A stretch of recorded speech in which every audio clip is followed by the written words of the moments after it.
Welcome back to another episode of the MacRumors Show. Good afternoon, Hartley. Big news. Big news. I was not expecting this. At least, No, neither was I. I don't know when I was expecting this, to be honest.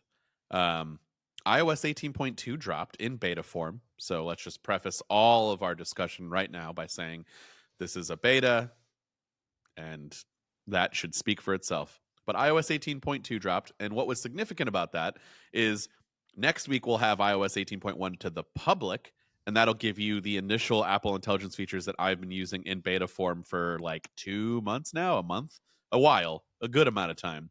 But on 18.2, we got, is it the rest of the features or like pretty darn close to everything else that's kind of missing? We got Image Playground, Genmoji, Image Wand, ChatGPT integration, visual intelligence if you have an iPhone 16 or 16 Pro. What else is missing? How much of the Siri contextual awareness is there? Is that the biggest thing?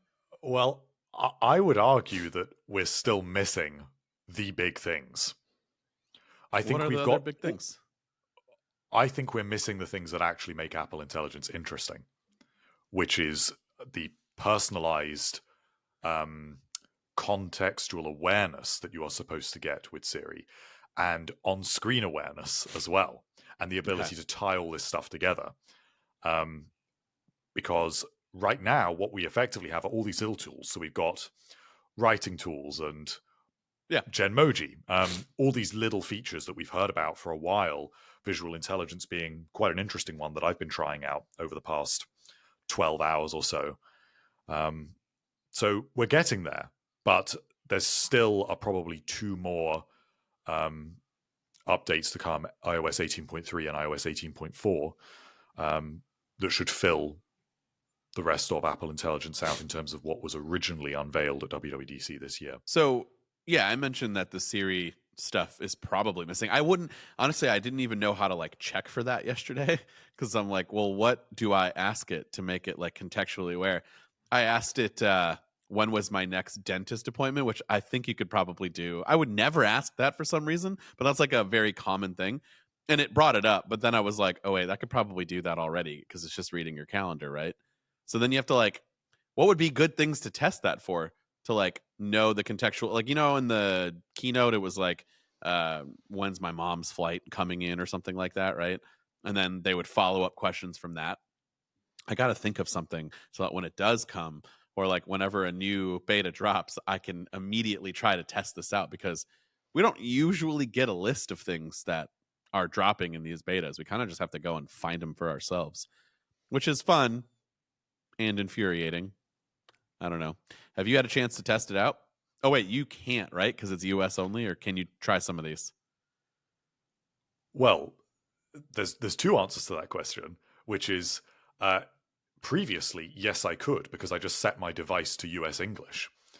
But right, now, as of iOS 18.2, I actually have switched my device back to British English because most English-speaking countries have their variant of English added with iOS 18.2. So Australian English and Canadian English and British English, those are all now enabled. So people in those countries will not need to, by Christmas, update their device language. Whereas on Monday, if you're in the UK or Canada or wherever it may be outside the US, you will need to actually change your device language to US English to be able to explore Apple Intelligence.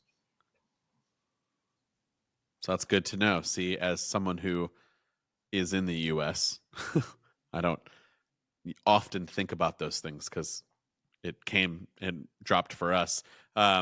So yeah, that's a good insight for those of you abroad and would like to try it out. So what are your thoughts on 18.2 then? What's your favorite thing so far that you've messed around with? Well, I've had a chance to check out almost everything. The only thing that I haven't got is Image Playground, Image Wand, and Genmoji because it hasn't granted me access to it yet. I've joined the waiting list. That's right. So that's another thing. But it has not given me admission yet. I don't know if that's because I've moved back to British English. I have a slight suspicion that it is doing it for that reason because also Tim someone on our team who also is British and presumably has his device set to British English also doesn't have it. But it seems like all the US MacRumors people do have it. So I wonder if that has something to do with it. We're being treated as second-class citizens. Did you do it right? No, stop it. Did you do it right away? Yeah. Did you do the request right away and the upload and the update? Yeah. Okay. Yes. Yeah, because I got granted access within like 5 minutes of requesting it. I got a notification that was like, because I thought, let's peel back the curtain a little bit for those of you out there who think making YouTube videos is semi-easy. It can be at times, especially since the way I got things set up. I've kind of got things in like a system. But yesterday was iPad mini release day, and I did not get an iPad mini early. So I had to go pick it up and then make a video on my first impressions while the news is fresh on the release day. I started at 10 a.m. Magically somehow got that done around 1, and then got the notification that, oh, hey, by the way, 18.2 just dropped. You're going to need to do another video based on the new Apple Intelligence features. I did 2 videos, and I think I posted that one around 3. I was done by 3. I think we might have posted late on accident. So 2 videos in a span of 5 hours, 6 hours is tough, mentally and physically draining. So I was really happy that they granted me access to do this right away, because I thought I was going to be waiting for a while. And so I was starting to film some of the other stuff, and then the notification popped up, and I was like, all right, thank you. I can keep going down the list of things. I do not enjoy the image playground images of myself that it made, and it's mostly because I think they look bad, but in the sense of like, that's the way I look, because they look like me. It's very disappointing to see that in a caricature form. Right. You're like, oh, damn, I really do kind of look like that. It does a really good job. I think they look really nice. But I'm like, oh, man, is that really how I look? Damn, that's tough. How did your images? Did you? Oh, wait, you couldn't do it. Sorry. I'm going to do that a couple of times. My bad. I cannot wait to see what your images do look like, though. Hey guys, just want to take a quick break to let you know that this episode of the MacRumors Show is sponsored by Turtle Beach. It's been a minute since I've done some serious gaming, but with the new Call of Duty coming out, I had to brush up on my skills and get the old squad back together for old time's sake. But one of the things I noticed was just how bad my headphones were. I felt like I could barely hear anyone coming up behind me. I couldn't really hear my friends trying to tell me what to do or if something was near me. So I finally had enough and decided to give the Stealth 700 headset a try from Turtle Beach. Their new Gen 3 Stealth 700 picks up so much crystal clear audio that I feel like I'm basically cheating. I could hear flies buzzing around me that I honestly thought that they were actually in my house and not just part of the game. You'll hear every footstep, every reload, every enemy trying to sneak up on you, and you'll be able to take them out because you know that they're coming. Not to mention that these are just so incredibly comfortable that I started to wear them for other things like listening to music too. I could wear them for hours while gaming, hours for listening to music, whatever the case might be, and my ears were never fatigued, and the battery lasts a long time. We all have that guy on our team whose headset just dies at the absolute worst times. Well, that was me. I was that guy. And now I have an insane 80 hours of battery life to work with, so I'm no longer that guy. Get the ultimate immersive gaming experience with Turtle Beach today. For a limited time only, head to turtlebeach.com and use code MAC for 10% off your entire order. That's 10% off your entire order at turtlebeach.com with promo code MAC. That's MAC. Thanks, Turtle Beach, for sponsoring this episode. So I guess I'll walk everybody through real quickly, just a high level, insight into how it works. It works really well, first off. My phone was getting kind of hot. I do want to stress, and it could be just because new update immediately following that. It's just a little bit warm. It's doing a bunch of things, but I kind of noticed last night when I was messing around again, it does get a little hot when you're starting to generate images in Genmoji. Specifically, those 2 tasks is when I noticed it the most. Actually, at one point, and again, beta, so we have to keep that in mind. But at one point, my phone just completely restarted, like. Not like the spring restart where it's a little thing and then it goes back to the lock screen. Fully turned off, fully restarted. It just had enough. I was trying to generate Genmojis of every single person in my family, which, by the way, those Genmojis looks like terrifyingly realistic of my kids. It was actually kind of fun doing all of that, but it's pretty cool. So you go into either the Image Playground app, or you can do it inside of Messages. Just kind of hit that plus button and you'll see it in the list of options. For Genmoji, it's in the emoji section, top right corner of it. And you can just start typing in prompts. You can use the suggestions that Apple provides if you don't know what you want to generate. And then within like a few seconds, it'll give you a few different options and thumbs up, thumbs down if you like them, if you want new set. And that's it. And then it just gets implemented into whatever, the Notes app or the Messages, whatever you're using it in. And like I said, it's pretty seamless. And I think some of the things that you can do are pretty good. Do you have any questions, Hartley, on your end about it, since you couldn't mess around with it? Well, I suppose what I'm intrigued by is just how much the results are of good quality, because you're presented with multiple outcomes. Do you find that they are pretty consistent, or are there lots of sort of stray artifacts in some of them, and you have to be aware that, okay, this one has not been generated too well? No, yeah, you're right. I do. So when I say it works pretty well, it's more of like a, like how well the actual process goes from like creating one. But some of the prompts, depending on what you type in, that's where it's going to need some more work. So I did one, for example, of like 2 thumbs down. Like I wanted it to be just basically 2 emojis in one of like 2 thumbs down, some sort of different variations of that. And it didn't do it. It just gave me the normal thumbs up emoji. And then the other option was a thumbs down one. And that was really it. There was some random weird things that were happening. And then I'm like, all right, put it with me. Like I typed in Dan, and then it like kind of highlights it, and you'll see it says person. And then you can select, by the way, kind of peeling this back a little bit even more, you can select when you tap the person, you can select different images for the Genmoji and for the Image Playground references to be used off of. So you can go in your photo library and So pull it's not different using photos the of yourself. Photos app understanding of people. It is. But it like gives you different pictures of what like it pulls from the Photos app. Right. Does that make sense? Yes, that does make sense. It's Okay. good that it's doing that, because I was concerned that I would have to actually go into Photos and tell it what I wanted it to use. No, and it even pulls up a list of people. So for me, it pulled up everybody in my family, immediately right there, and then it bases a bunch of different, it pulls from a bunch of different pictures of that person. And so you can go ahead and adjust that, or you can go find one specifically in the Photos app that you might want that it didn't already auto populate with.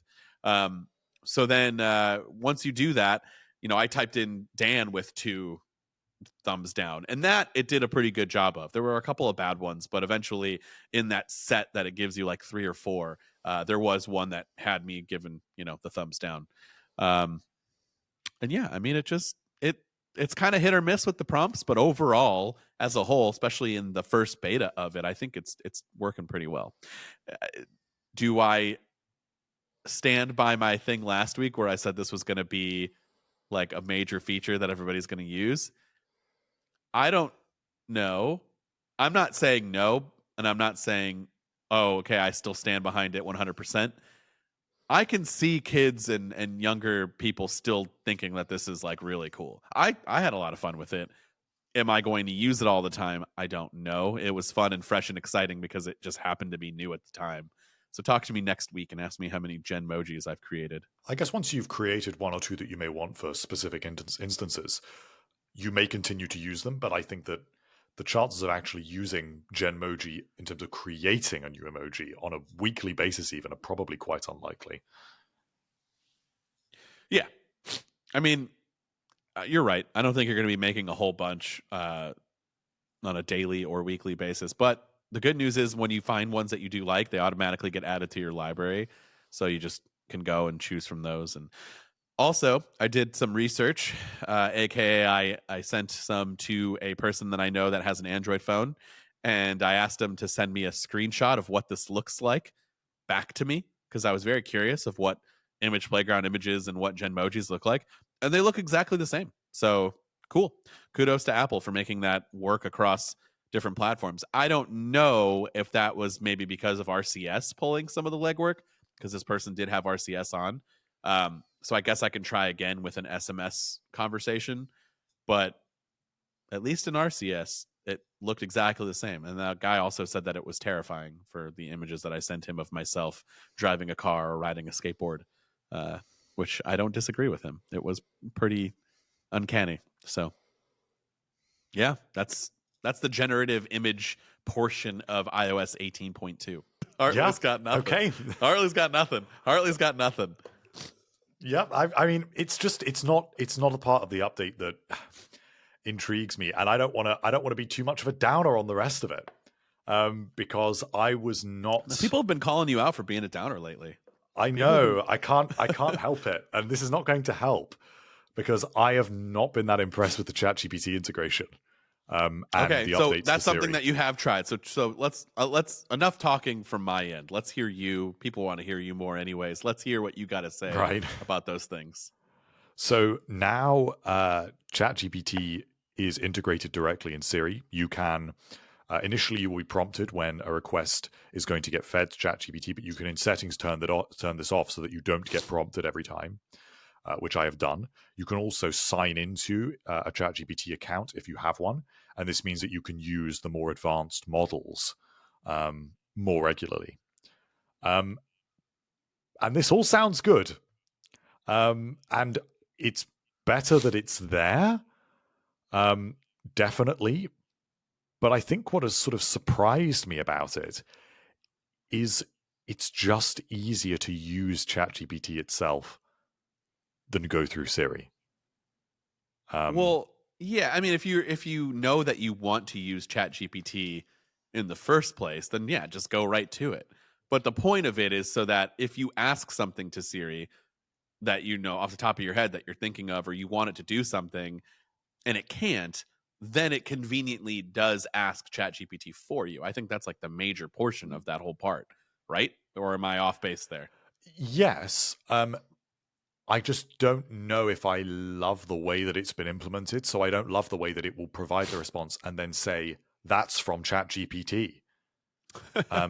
It feels like it adds a lot of friction, and it's unable to switch out of that mode easily. So it's not conversational, because if I ask it to do something and it sends that request to ChatGPT, and then I ask it about what's coming up in my calendar today, it can't do that. It then is using ChatGPT, and ChatGPT says, I don't have access to your calendar. I guess If I want haven't to done a control bunch of like HomeKit, follow-ups like that. Yeah, where it's immediately or stuck on it. anything else, it can't. And that's quite annoying. And I just sort of feel that it isn't particularly cohesive. And I know that this is early days because we will get there eventually when Siri has the personalized context. But so far, I have actually just found it kind of infuriating because Siri is still so limited, incredibly limited. And it has still been unable to fulfill even basic requests. I am still having difficulty with basic HomeKit requests. And even when I was asking it to pull up my calendar for tomorrow, I had to watch that I was phrasing it in very specific ways to actually get it to do that. Because with slight variations, it's still not completing that basic command. And that is so frustrating because I really hope that it would have done that by now. And I also would have hoped that it would begin moving information to ChatGPT as I needed it to. But it is currently not able to do that. So if I say to it, I have this appointment at this location tomorrow, from a command with my calendar, I can't then ask ChatGPT, well, what are the opening times for that location? They would have to be separate requests. And it just feels, I suppose what I'm trying to say is that it feels like ChatGPT is just so far and away better than Siri. And so Siri is just kind of annoying me when I'm actually going to use this feature. And I just want to use ChatGPT by itself because Siri is just not useful. I guess so. I guess I can understand that. I would imagine that the reason why it's, if you wanted to move all that personal stuff to ChatGPT, I don't think Apple's going to want to do that. That's kind of the whole point of like the privacy aspect. But it should be able to do that eventually. And so I or at least assume give you that it the is, option, like allow you yeah, to say that you want them to do that. that is supposed to be the key selling point with Apple Intelligence, is the ability to sort of pass information through these different systems. So whether that be on-screen awareness, whether that be to take actions on things in apps, while also integrating with Siri itself and ChatGPT. Yeah. And it moves things between these different areas of the device. But it is just really, I suppose, highlighting the inadequacies of Siri to me right now. And where I have been experimenting with asking it more unusual requests, it's just nowhere near as good as ChatGPT. And I would go as far as to say, even hearing ChatGPT's responses through the voice version of Siri are significantly worse than the voice version of ChatGPT. Significantly worse. So if I want to have a conversation with ChatGPT, which very occasionally I might do if I'm trying to brainstorm something and I want to talk through an idea, I would still go to ChatGPT for that directly. And I wondered if I might use Siri, but it just feels clunky and odd that it's telling me that the request came through ChatGPT, and it doesn't sound that great with the way that Siri's pronunciation works. It just doesn't seem to hold the threaded conversation anywhere near as well. It's surprisingly worse than just using ChatGPT by itself, at least in my experience so far. And I do understand this is early, but what we have to remember with this is it's a balancing act, right? Because on the one hand, you could rightly say to me, it is going to be a while before this is finished, so give it a fair chance, understand that this is not there yet. But on the other hand, a lot of people have bought iPhone 16s now because Apple has heavily advertised that these are Apple Intelligence devices now. They are built for Apple Intelligence. They've made the cube all lit up in the Apple Intelligence colors. Every ad you see for the iPhone 16 is so Apple Intelligence heavy. And they are rolling these features out bit by bit. So people are going to use, ordinary people are going to use this version of Siri with ChatGPT in 18.2. So even though this is a beta version now, ordinary people are going to use this exact version, this exact way that it is supposed to work as well. So I understand that there is more coming later, but it's not quite there yet. And I kind of wish they would have held off until it was ready. And it feels like they're just rushing.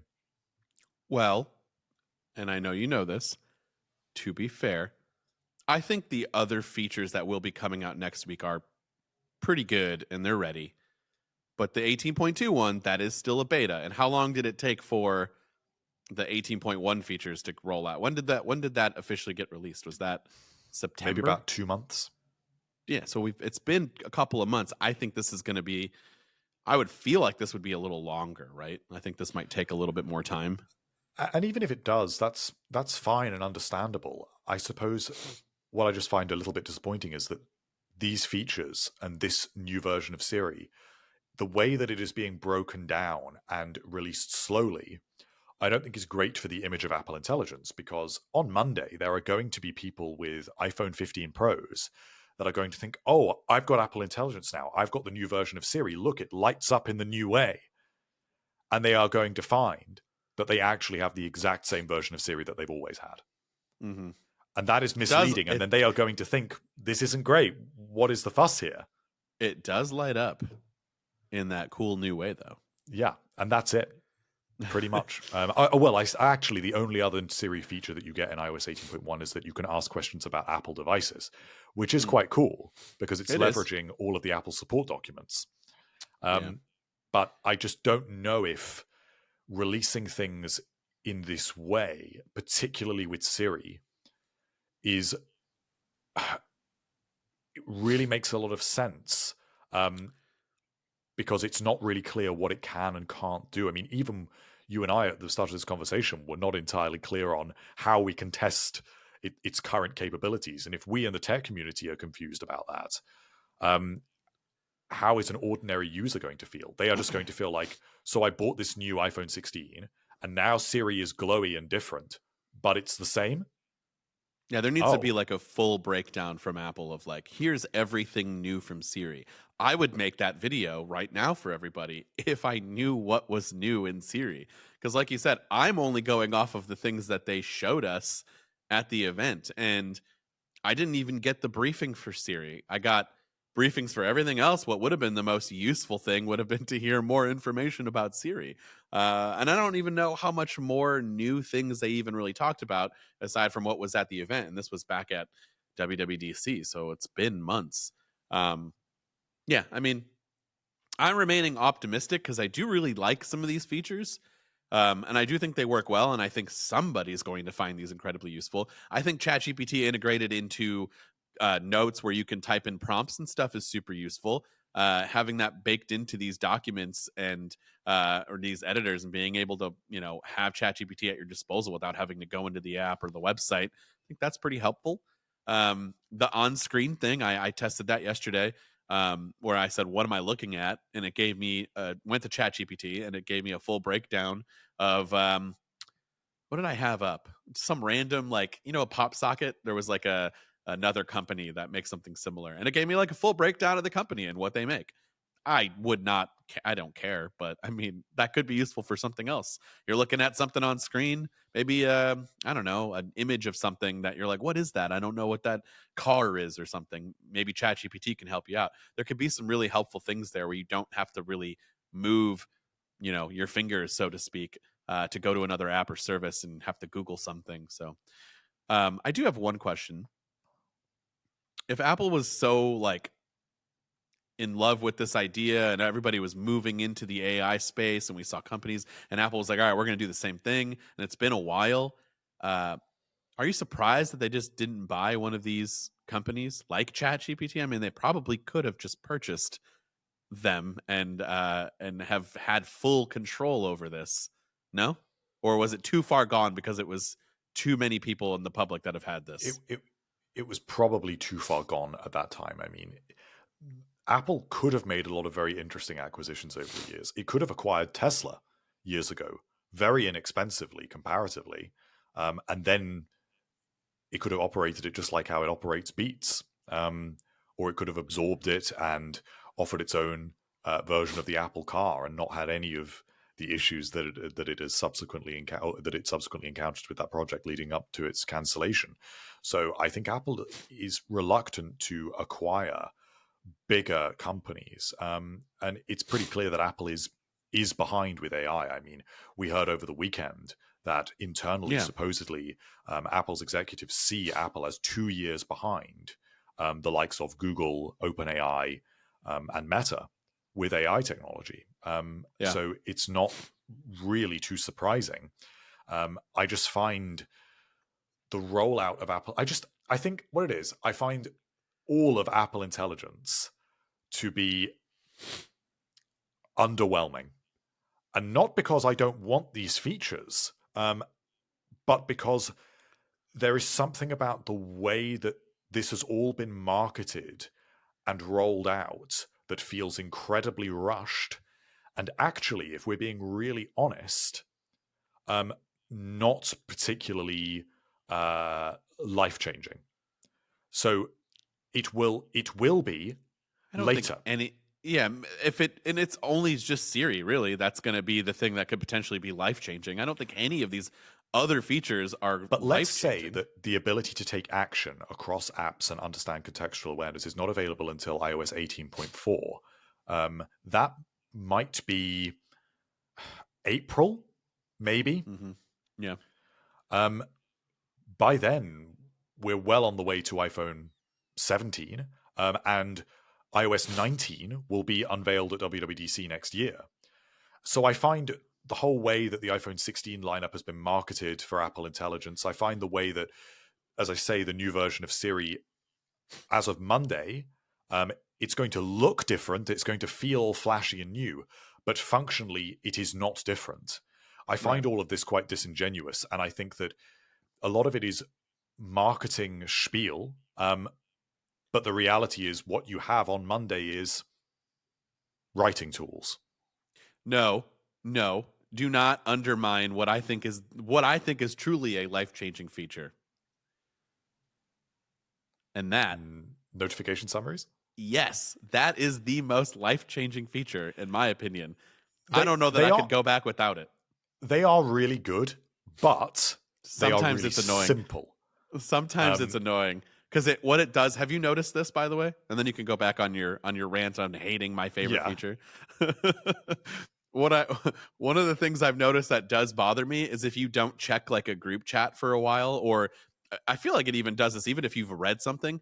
But I think it's like if you had a notification from something, it goes and like adds in your response to the summary notification. So like you look at it and it's like this happened, and this happened. And one of the this happens is something that you wrote and you think that this other person sent it, but it's like, no, that's what I sent in the message beforehand. Why are I you haven't experienced summarizing? that. I have, where it's like it's been confusing and it's been summarizing past, oh no, maybe it's more of like it's summarizing past notifications with new ones and adding them in like the same sentence as if those two things are related, and they're not necessarily related. So that's where I'm having some issues. I don't know if that makes sense, but somebody out there is listening to this who's used it and they're like, "Yes, I know exactly what you mean." And so for that person, we're on the same wavelength, but otherwise, I don't know that I could have regular notifications without a summary. It's so helpful to just see. It is useful, and I have enjoyed it. I find it quite funny when because obviously it doesn't actually really understand humor. So if people send like jokey No. messages, it summarizes them completely seriously. Yeah. And the way it does that itself is quite funny. Like I found myself screenshotting the notification summaries and just sending those to people to see how their own messages were interpreted in quite a funny Yeah. way. But Like if somebody says I'm dead, it like literally says like Dan is dead, and you're like, wait, what? yes, Like that's the kind of stuff that I'm talking about sometimes, where it like, and it'll add that to like another part of the notification that it's summarizing, and you're like, how does that make any? What is happening in this conversation? But most I of the don't time, I mind find it. it useful. Yeah, It is useful. I guess what I'm just saying is, if I was an average user and I had bought an iPhone 16 because of Apple Intelligence, and then I'd read some headline saying, "Oh, iOS 18.1 Apple Intelligence now available," I'd think, "Oh, what have I got for this $1,000 device that I've just upgraded to? I've got yeah. notification summaries and writing tools." Is there anything else? I'm trying to think. That's There probably a are bad sign. That's probably a bad sign if I have to think about it. there are other features, but they're relatively small. You also get things like the cleanup tool in Photos, which I've been enjoying using. Yeah, that actually has. I feel like it's gotten better, or maybe I'm just using it on things where it makes more sense. But I've Yeah. used it in some scenarios, like removing reflections from a window, Yes, and it's it's good at actually that. worked out really well. Yeah, So that's why I don't want to be misunderstood about this. I like almost all of these features. I even like what is happening with Siri. My issue with it is the way that this has been stylized and packaged up and the way that it's been rolled out. And I almost would have preferred, in a way, for Apple to announce Apple Intelligence at WWDC as it did, but then just simply say Apple Intelligence is coming at a later date as a whole, hmm and be more truthful about that. And then it would have been less confusing for users. These features could have been more polished and finished. But it just feels so messy to me. It's even like the system requirements for Apple Intelligence being 8 gigabytes of memory, and you need like an M series chip, or you need an A17 Pro or higher. But you get notification summaries on the Apple Watch, which don't have any of those specifications. So notification summaries, are they an Apple Intelligence feature or are they not? yeah, Because they don't meet your minimum requirements, and it's available on a device that doesn't support Apple Intelligence. Other machine learning type stuff, like say sleep apnea detection, that is effectively machine learning and AI, what is going on there. But we're not calling that Apple Intelligence, but we're calling this other stuff Apple Intelligence. And so even like predictive text, that is effectively similar algorithms, but we don't call that Apple Intelligence, because if we did, so much stuff in the system would be called that. So why can't we just let it be in the system? Why do we have to have everything be arbitrarily glowing to make us feel like something is shiny and new? It just feels rushed to me. It doesn't feel like an Apple thing. This feels like a Google type thing to me. And it just none of it strikes me as the way that Apple should behave. It's not bad. I'm not saying any of it is bad. It's just it's just not Apple-like behavior. I agree. Having said that, I will say something positive, which is I think I quite like visual intelligence.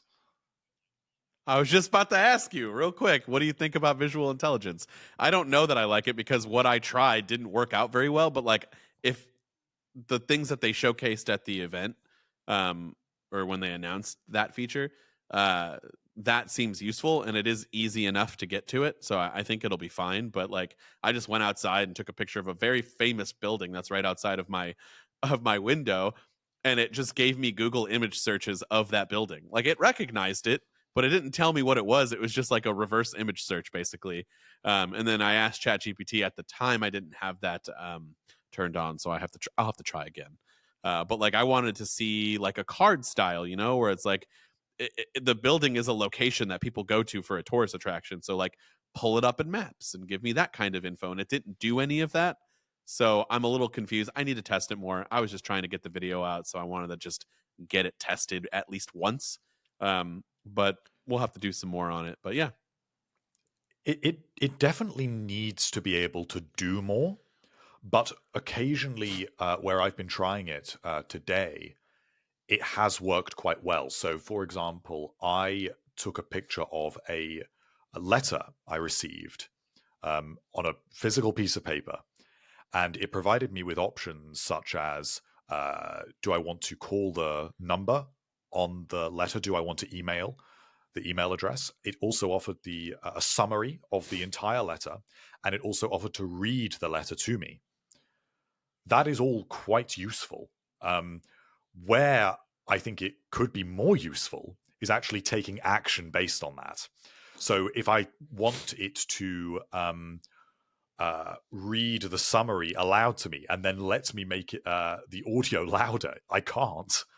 So it's actually, if your audio is already set low, it won't let you do it. I mean, I'm sure that's beta stuff, but I want to be able to say to it, okay, so pull up an email reply that is going to respond in this way and that way in accordance with what I actually want to respond.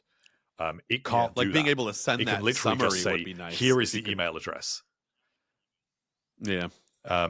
Yeah. Okay. Well, and likewise, I found it useful, say, if I've like scanned the back of a cereal box for the nutritional information, and I said to it, how healthy is this cereal?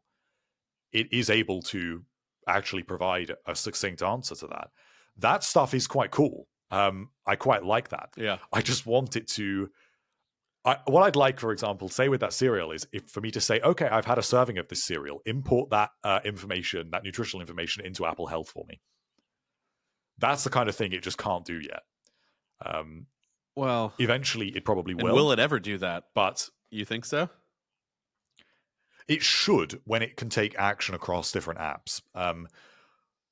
But I guess this comes back to what I was saying before, where the danger to me of introducing these features in this way are that you get people using them, being a little bit disappointed or underwhelmed by them, and then they just won't go back and use them. They don't make it never using it again. Because you're not blown away by it. And I think, unfortunately, Apple has a tendency as a company to debut software, which then just gets neglected. I mean, think of how many Apple Watch faces have not been updated over the years. How many, very few watch faces support the Apple Watch Series 10's refresh rate, which is crazy if you think about it. Likewise, say on the Apple Watch, the walkie-talkie app, it barely functions anymore. That app has basically never had an update since it was debuted. And so there's plenty of, I think we can all point to apps across all of Apple's devices that we can say, this has just been left behind. And so I really hope that some of this stuff does not just get left where it is. Visual intelligence needs to keep growing. and it needs to get a lot better quite fast. Otherwise, I'm just probably not going to use it. I'll probably forget about it.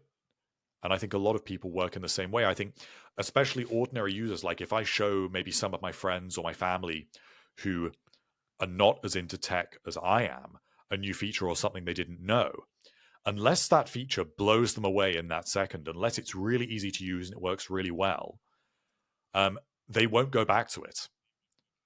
Ordinary people don't have time for unfinished stuff. True.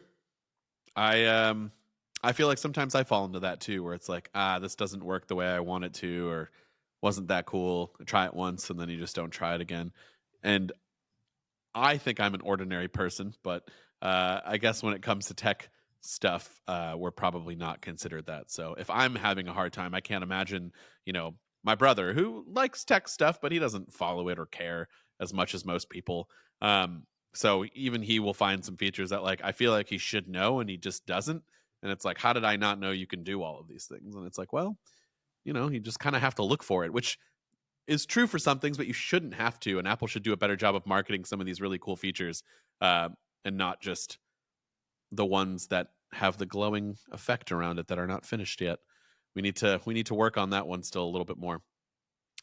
We'll have more on the rest of the update as we get more features introduced. But next week, if you are in the areas where 18.1 will be available, try it out and then let us know in the comments down below like what you think of all of the Apple Intelligence features and everything, or hit us up on social media. And with that, unless Hartley has anything else left to say, we will catch everyone in the next episode.